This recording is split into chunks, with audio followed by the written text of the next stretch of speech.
Welcome friends to another r/MaliciousCompliance video. If you want to do one easy thing that'll put a smile on my face, make sure to hit the like and subscribe buttons down below. That said, our first story of the day is by DCWicker05. You said 7 a.m. to 3 p.m. I worked for a trucking company. They made sucrose for different food plants in the area. Turkey Hill, Pepsi, etc. My job was to wash the inside of the liquid sucrose trailers so they could be reloaded. This was done by hooking them up to an automated wash system. I drove the lot, picked up an empty trailer, took it to the 2-trailer wash bay building, hooked it up and ran the cycle, then parked the wash trailer in the loading staged area. I was hired as a temp to replace the previous first shift guy who injured his knee. When I was hired, him and a guy who kinda knew the job taught me how to do it, but there was only one official first shift person who knew the job. The other guy just could kinda fumble his way through it. Then there was a second shift guy who knew the job as well. The job required you to be extremely active. You worked in a room that would sometimes seem like it rained from all the steam condensing on the ceiling because you were washing 2 at a time with 190+ degree water for a 20-minute session. I ended up being hired full-time from the temp agency. The company actually bought out my contract because I was doing so well, and the first shift guy ended up retiring due to his injury. About a year later, the second shift guy quits out of nowhere, so they hire a new guy, and now I have to train him. This guy is less than good at the job. I keep telling management that, but you know, they're management. Eventually, he ends up dropping a trailer off the lift truck before putting the lift down, bending the landing gear and doing $11,000 in damage. Anytime there's an accident, they require a drug test. He tested positive for cocaine and was fired. I ended up having to do first and second shift by myself since I was the only person who knew the job. It wasn't that bad because second shift didn't have as many trailers, so a 10-hour day and I'd usually be done. Eventually, they hired a new guy, very big fellow, and this didn't seem like a fit for him. About 3 months in, the loaders come over because there's no clean trailer staged. They found him passed out on top of a trailer. They honestly thought he had a heart attack or something, but it turns out he was just drunk. So he got fired. Guess who's back to working both shifts? At first it wasn't too bad. I could get 4 trailers done in an hour, so 32 in an 8-hour shift if I'm busting butt. There was literally no way to do it any faster since there's a 20-minute wash cycle and you still have to pull 2 trailers in and hook them up. Normally there were about 25 trailers for first shift and 8 to 10 for second shift, but then a company that took 5+ dry trailers a shift for first and 3 to 5 a shift for second tripled their order for wet trailers due to these on-site processing plants going down. I went from 10-hour days to working from 6 a.m. to 11 p.m. for like a month straight. In the summer, in a building that got about 10+ degrees hotter than the ambient air was. I kept telling my supervisor, my plant manager, and the company manager that I couldn't keep this up. I kept being told I had to do my job. Do as you're told. Well, one time I worked from 6 a.m. to 1 a.m. Thursday and back in at 5:30 a.m. Friday. That was the day I caused $5,000 in damages. I backed a trailer out without unhooking it first, ruining the hoses, and pulling a pump off the mounts. So now I had to get drug tested, and since the last 2 guys failed,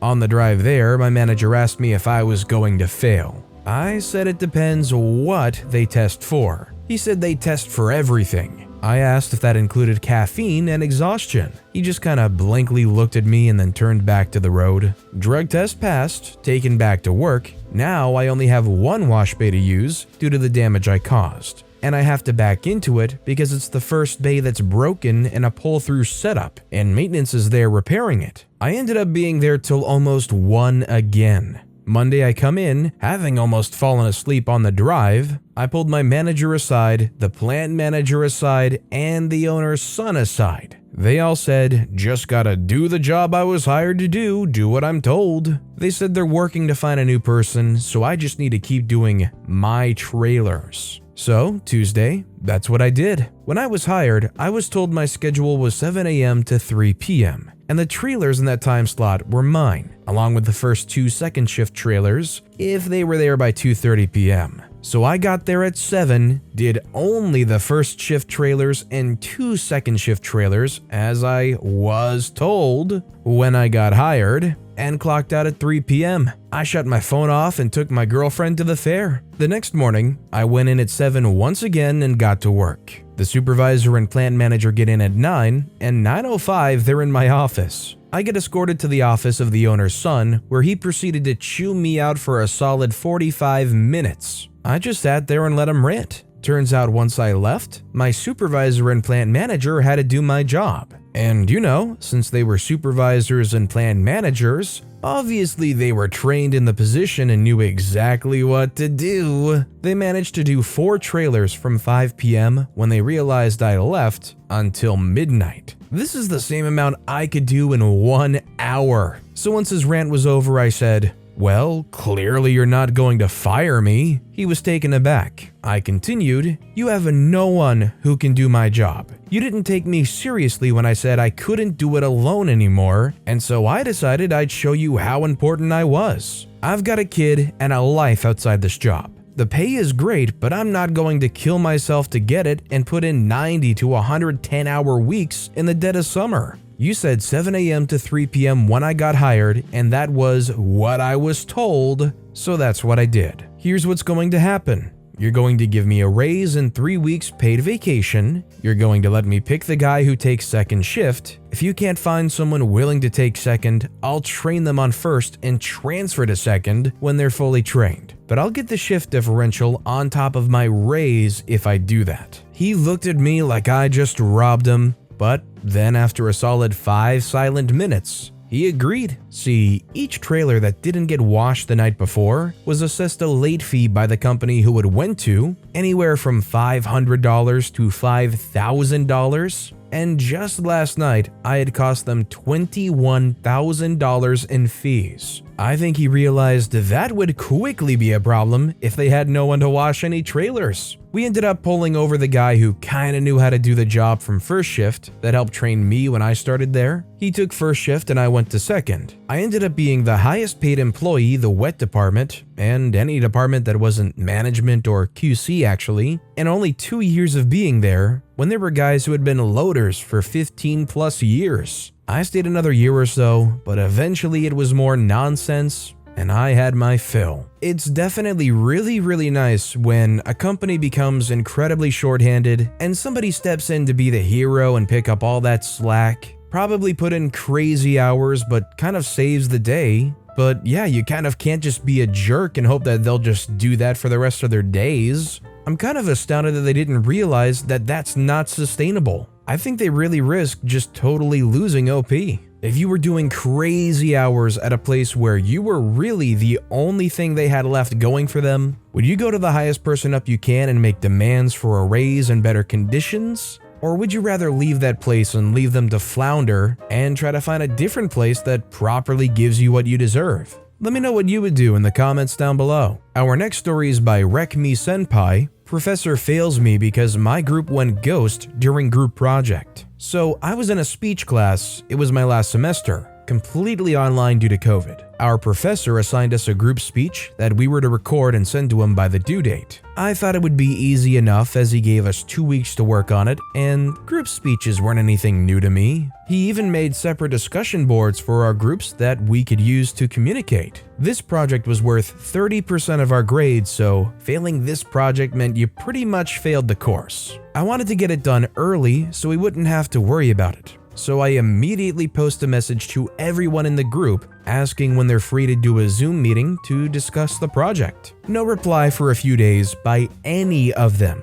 I then post again, this time a little more stern as it didn't seem any of them cared enough to even reply at all. I waited a few more days. At this point, we only had a week left before it was due, so I just divided up the work and posted what everyone would need to write their portion of the speech about, and gave them a date and time that I would be holding a Zoom meeting for the final recording to send to the professor. Still no reply. It was now the day before the speech was to be recorded, and 2 days before the speech was due, and my group members had not made an attempt to make contact in any form at all. So I did the only thing I could think of and emailed my professor explaining the situation. But I assumed he would not reply because throughout the entire semester, it took him over a week to reply to any emails I had sent him. I then did the entire group project on my own, which took me the entire night with no sleep. After I finished writing everyone's speech, it was around the time I had scheduled the Zoom meeting to record. I joined it out of amusement, knowing nobody in my group would be there. Sure enough, it was empty. So I did the entire speech myself. But the rubric really put emphasis on transitioning to our other group members, including saying their name. So between every section, where it would cut to a different member, I would say something like, "And now my name will explain the importance of blah blah." Then mute my screen briefly as if to add a cut, put on a different hat, and continue the speech. I did this for all 6 portions of the speech. I turned in the speech shortly after and filled out the group member role sheet that was due as well. I just put my name in every box that was supposed to be a different member. A week passes and I see that he graded the project, still not replying to my previous email about the situation, by the way, and he gave me a 0 stating it was supposed to be a group project, and me doing it solo meant I did not follow instructions. I was actually infuriated by this and knew that emailing him about the grade was as good as useless, so I went straight above him to the board of the college and explained to them what happened. They apologized and said the situation would be resolved, and within a few hours of me talking to the board, he had replied to my email 3 times, stating that he was sorry for the miscommunication about the project and that my grade would be corrected.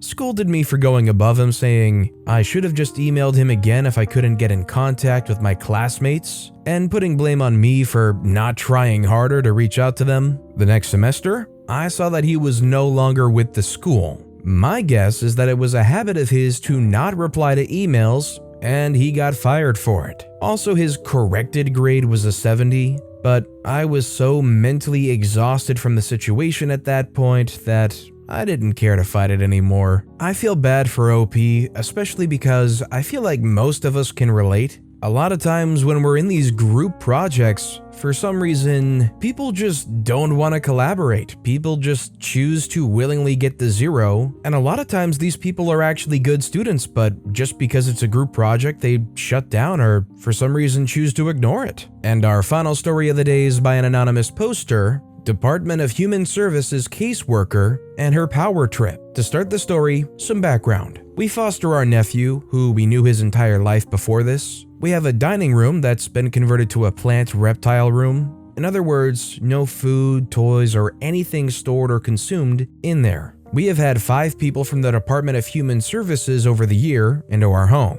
Never any problems, and if there was ever a concern, they'd ask about it or say it needs to change. 0 issue, we'd agreed. Well, cue the coming compliance. We had a new caseworker come into our home for a visit. During the visit, she asked if we could drive our nephew 5 hours to a treatment as it would be difficult for her. It is her responsibility to get him there, not us. Again, 0 issues. We all have to take care of each other. She leaves and says the visit went well. 4 days later, we get a call that we've been turned in neglect of our 11-month infant. I can't get anyone to answer most of the day. Finally, our caseworker called and said she turned us in because of the litter box in the dining room and it being a hazard to our baby. We have so many barricades and gates, as well as she's always with someone. I asked why she didn't tell us when she was there. She said she wasn't obligated. Fast forward a month, I get a message asking if we're still driving our nephew to the treatment. I replied, I feel that it would put my daughter in danger driving in these conditions. She immediately had to stand down and agree because I stated my daughter's safety. Pushing it would have appeared as if she didn't care for her safety despite her complaint. And a complaint in bad faith to Child Services is a $5,000 fine. Don't bite the hand of people you just asked to help you.